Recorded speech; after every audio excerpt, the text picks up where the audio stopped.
अधूरी रात राजस्थान की कहानी। राजस्थान के रेगिस्तानी क्षेत्र में एक छोटा सा गांव था जिसका नाम सूर्यपुर था। इस गांव में लोग सामान्य रहते थे, पर एक रात वहां की हर एक चीज बदल गई। रात का समय था और सूर्यपुर के गांव में आकाश में बादल जमा हुए थे।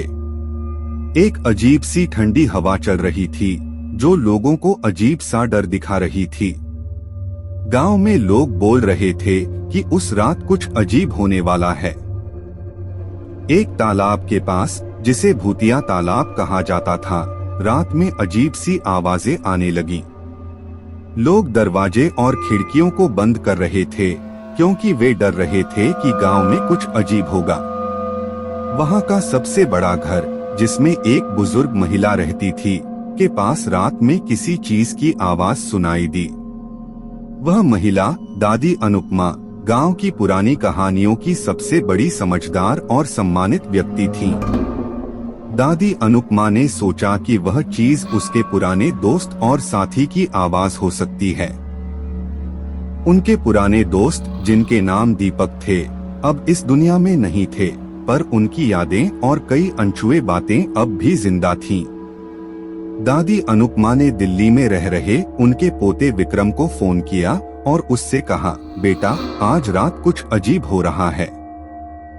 मुझे लगता है कि दीपक हमें दिख रहे हैं। विक्रम, जो एक युवा व्यक्ति था, उस वक्त अपने घर में बैठा था। वह समझ गया कि दादी अनुपमा अपनी उम्र के अजीब दौर में कुछ अलग महसूस कर रही हैं। उसने दादी को समझाया कि वह डर से बाहर निकलें और बिना किसी तकलीफ के रात को आराम करें। पर दादी अनुपमा को विक्रम की बातें मानने का मन नहीं था। वह सोच रही थी कि वह दीपक से मिलने की कोशिश करे।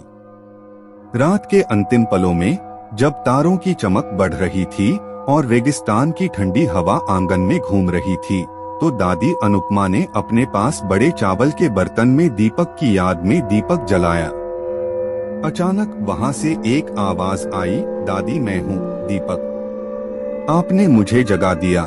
दादी अनुपमा ने उत्साह से देखा और देखा कि उस दीपक के आंचल में एक छोटा सा दीपक था जो अच्छे से जल रहा था। दादी ने कहा, तुम्हारे आवाज से मुझे विश्वास नहीं हो रहा। दीपक ने कहा, दादी, मैं आपके पास आया हूँ क्योंकि आपने मुझे यहाँ बुलाया। मैं आपकी यादों में हमेशा जीता हूँ। दादी ने दीपक की आंखों में देखा और देखा कि वह उसके पिताजी और माताजी के जैसा ही था। वह समझ गई कि दीपक की आत्मा उसकी यादों के साथ है। अगले दिन दादी अनुपमा ने सूर्यपुर के सभी लोगों को दीपक की याद में एक विशेष पूजा करवाई। उस दिन से सूर्यपुर के गांव में वह भयानक ठंडी हवा और अजीब आवाजें नहीं आई। इस कहानी से हमें यह सीखने को मिलता है कि प्रेम और सम्मान हमें अपने प्रियजनों की यादों को हमेशा जिंदा रखते हैं, चाहे वे हमारे साथ हो या न हो। दादी अनुपमा ने अपनी दिली इच्छा से दीपक की आत्मा को शांति दी और वह आज भी उसकी यादों में जी रहा है।